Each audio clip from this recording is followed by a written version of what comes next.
Ассаламу алейкум. Бұл видеода жеңге резинка салуды көрсететін боламын. Осындай өте әдемі, ерекше жеңді тігеміз. Алдымен каналға тіркеліп, видеоны соңына дейін қараңыздар.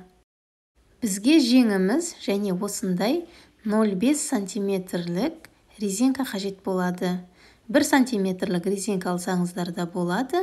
Ол енді әркімнің өз қалауы. Жеңіміздің білезік жағын оверлоктап, болмаса зигзагтап аламыз.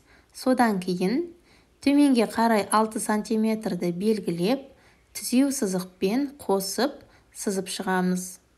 Сол сызған жерімізден қайтарып, үтікпен үтіктеп аламыз. Содан кейін резинкамызды алып, білезігіміздің өлшемін аламыз. Қатты қыспай, қатты бос етпей, киімнің ішінен өлшеміз. Осы өлшеген жерімізден қиып аламыз. Осындай резинканың бізге 3-еуі қажет болады. 5-еу қылсаңыздар да болады. Қанша көп болады, сонша әдемі болады. Осы өлшеген резинкамды бір-біріне келтіріп, өлшемдерін бірдей қылып, қиып алатын боламын. Мінекей мен 3-еуін қиып алдым. Сіздер де өздеріңізге қажет штукты қиып алып, осы қайтарған жерінен инемен түйрелеп, осы жерінен енді түзеу тігіспен тігіп шығамыз.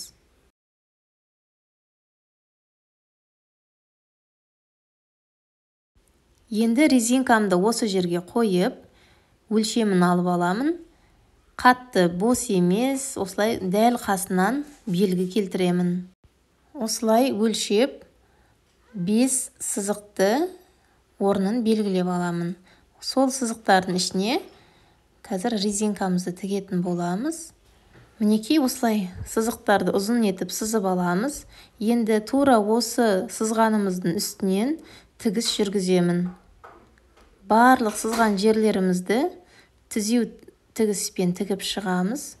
Тігістердің басында және аяғында міндетті түрде закрепка беруді ұмытпаңыздар.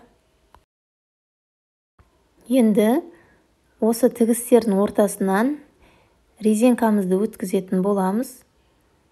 Мұқият болыңыз, резинкаңыз шығып кетпесін, бір шетін ұстап отырсаңыз болады, немесе инемен түйрелеп алыңыз. Өткізіп болғаннан кейін екі шетінен инемен түйрелеп, осылай етіп түйрелеп қоятын боламыз. Енді келесі тігістің ортасын бос қалдырып, одан кейінгі тігіске екінші резинкамызды тура солай өткізіп, екі шетінен инемен түйрелеп аламыз. Содан кейінгі тігісті бос қалдырып, үшінші резинкамызды ең соңғы тігістің ортасынан өткіземіз.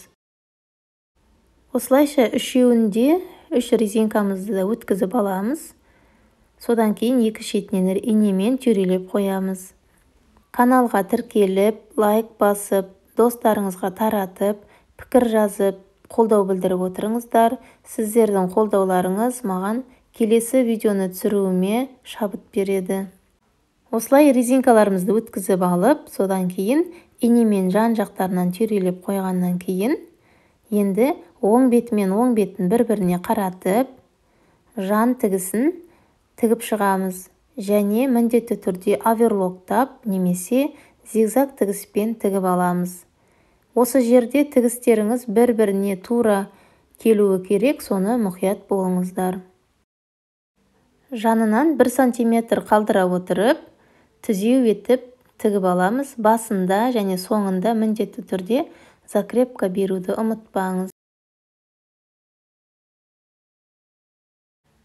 Мінекей мен тігіп алдым. Енді қолымызбен тартып, резинкалардың жиырылған жерлерін тартып дұрыстаймыз. Осы жері тігістері бір-бірімен сәйкес келуі керек. Сол кезде біздің жеңіміз әдемі көрінеді. Мінекей киген кезде осылай әдемі, қолда өте әдемі тұрады. Осымен біздің жеңіміз дайын. Сіздерге видео ұнады деген ойдамын. Егер видео ұнаса, міндетті түрде тіркеліп, лайк басып, пікір қалдыруды ұмытпаңыздар. Достарыңызбен осы видеоны бөлісіп, таратыңыздар. Және осы видеоның астына түсінбеген жерлеріңіз болса, Келесі қандай видеоны күтесіздер? Осы видеоның астына қалдырып кетіңіздер, барлығыңызға жауап беретін боламын.